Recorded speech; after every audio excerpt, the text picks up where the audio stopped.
যাকে আমি বলবো সার্কাস পার্টি। এই সার্কাস পার্টিদের বা ইন্ডি জোটের সাময়িক সংকল্প যে কেন্দ্রীয় কিছু এজেন্সি কেন করাপশনের বিরুদ্ধে লড়াইয়ে নেমেছে। আর্মির জমি বিক্রি করে দেওয়া হবে। আমাদের রাজ্যে দেখবে এখন গিরগিটি কম দেখা যায়, কেন বলুন তো? সার্কাস পার্টিরা রয়েছে তো, এই পিন্ডি জোট রয়েছে তো। শুভ সন্ধ্যা। তো আমরা আজকে নির্বাচনের প্রাক্কালে দাঁড়িয়ে রয়েছি। তো একদিকে রয়েছে ভারতীয় জনতা পার্টি আর অন্যদিকে রয়েছে বেশ কিছু পার্টির সমষ্টি, যাকে আমি বলবো সার্কাস পার্টি। কারণ এতজনের নাম তো নেওয়া সম্ভব নয় এবং ইন্ডি জোটও এভাবে বারবার করে বলা সম্ভব নয়। সার্কাস পার্টি কেন বলছি? নিশ্চয়ই কোনো যুক্তিসঙ্গত কারণ থাকবে, না তো এমনি এমনি তো বলা উচিত নয়। আমার হাতে রয়েছে এই মুহূর্তে এই সার্কাস পার্টিদের বা ইন্ডি জোটের সাময়িক সংকল্প। এত মাস হয়ে গেল তারা নাকি জোট করেছে, খুব ভালো কথা, দেশকে নাকি এগিয়ে নিয়ে যাবে তারা। কিছু কমন মিনিমাম প্রোগ্রাম কিন্তু এরা এখন অবধি তৈরি করতে পারেনি। আমি জানি না এরা কি 2029-এর ইলেকশনের জন্য প্রিপেয়ার করছে কিনা, সেটা তারাই বলতে পারবে। পরবর্তী বক্তারা নিশ্চয়ই সেটা ক্ল্যারিফাই করবেন। কিন্তু একটা জিনিস যেটা করতে পেরেছে সেটা হচ্ছে এই সাময়িক সংকল্প পাবলিশ করা, যেটা আপনারা প্রত্যেকে গুগল করলেও পেয়ে যাবেন। সাময়িক সংকল্পে খুব মজার মজার কথা এনারা লিখেছেন, যার মধ্যে একটা কথা যেটা আমার খুব মন ছুঁয়ে গেছে। কি কথা? যে কেন্দ্রীয় কিছু এজেন্সি কেন করাপশনের বিরুদ্ধে লড়াইয়ে নেমেছে, সেটা নাকি প্রচণ্ড অন্যায়, অত্যন্ত অন্যায় হয়েছে। ঠিকই তো, আর্মির জমি বিক্রি করে দেওয়া হবে, 600 কোটি টাকার ওপরে দুর্নীতি হবে, কিন্তু তাদেরকে ধরা যাবে না। কেন্দ্রীয় এজেন্সি যদি ধরে, অত্যন্ত অন্যায়। এরকম অন্যায় যেন বারংবার হয়, আমরা ভারতীয় জনতা পার্টি তথা কেন্দ্রীয় সরকারের থেকে এটাই এক্সপেক্ট করব। আবার অরবিন্দ কেজরিওয়াল ধরুন অ্যারেস্ট হলেন, প্রচণ্ড অন্যায় হয়েছে। কেনই বা অন্যায় এরকম হবে? হওয়া তো উচিত নয়। কংগ্রেস পার্টি বলে একটা বিশাল বড় পার্টি আছে, যাদের কতগুলো এখন এমপি আছে আমার জানা নেই, 30, 20, 50, সেটা কংগ্রেসের যিনি প্রবক্তা আছেন উনি নিশ্চয়ই আলোকপাত করে বলে দেবেন। কিন্তু কংগ্রেস পার্টি প্রথমে কি করেছিল, কয়েক বছর আগে এই অরবিন্দ কেজরিওয়ালকে একদম মার্কা মারা চোর বলে দাগিয়ে দিয়েছিল। তারা তাদের হেডকোয়ার্টার থেকে প্রেস কনফারেন্স করেছিল, খালি তাই নয়, তাদের সোশ্যাল মিডিয়া হ্যান্ডেল থেকেও বারংবার তারা কিন্তু পোস্ট করেছিল। এবং তারা কি বলেছিল, এই যে কিকব্যাকের মাধ্যমে আবগারি নীতি, একটা এদের কথায় একটা 2 নম্বরই আবগারি নীতি প্রণয়ন করে যেই কোটি কোটি টাকা তছরূপ করেছিল এই অরবিন্দ কেজরিওয়ালের নেতৃত্বে, তার মধ্যে থেকে নাকি 100 কোটি টাকা ব্যবহৃত হয়েছিল গোয়ার বিধানসভা ইলেকশনে কংগ্রেসের বিরুদ্ধে। এটা ভারতীয় জনতা পার্টি বলছে না, এটা কেন্দ্রীয় সরকার বলছে না, এটা ইডি বলেনি, এটা বলেছিল কংগ্রেস। আপনারা ভেরিফাই করে নিতে পারেন। কিন্তু অদ্ভুত, সার্কাস পার্টি কেন বলছিলাম? আমি বলছিলাম যে আমাকে তো কোরোবোরেট করতে হবে, কারণ আমি শুরুই করেছি এটা বলে যে এটা সার্কাস পার্টি। আমি এদেরকে সার্কাস পার্টি বলছি কারণ আজকে আপের এই বিশাল বড় নেতা অরবিন্দ কেজরিওয়াল যখন অ্যারেস্টেড হয়েছেন, কোনো কোর্ট, দেশের কোনো কোর্ট ওনাকে কিন্তু রক্ষা কবচ দেয়নি। উনি দৌড়ে দৌড়ে ঘুরেছেন কোর্টের, কোর্ট রক্ষা কবচ দেয়নি। কিন্তু অদ্ভুতভাবে আমাদের রাজ্যে দেখবে এখন গিরগিটি কম দেখা যায়, কেন বলুন তো? সার্কাস পার্টিরা রয়েছে তো, এই পিন্ডি জোট রয়েছে তো।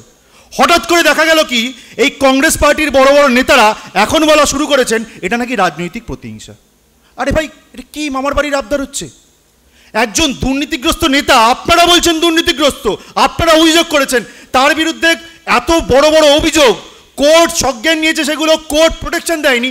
তিনি ফাইনালি এত দীর্ঘ মেয়াদী একটা ইনভেস্টিগেশন হওয়ার পর যখন অ্যারেস্ট হয়েছেন, তারপর আপনারা সংকীর্ণ রাজনৈতিক স্বার্থে বলছেন ভারতীয় জনতা পার্টি তথা কেন্দ্রীয় সরকার নাকি এটা পলিটিক্যাল ভেন্ডেটা করছে। এই কারণে আমি বলছিলাম সার্কাস পার্টি। আমার বক্তব্য হচ্ছে, দেশ চালানোর জন্য এই ধরনের নীতিহীন, অন্তঃসার শূন্য, কঙ্কালসার চেহারার কোনো জোট দিয়ে কিন্তু দেশ চলতে পারে না।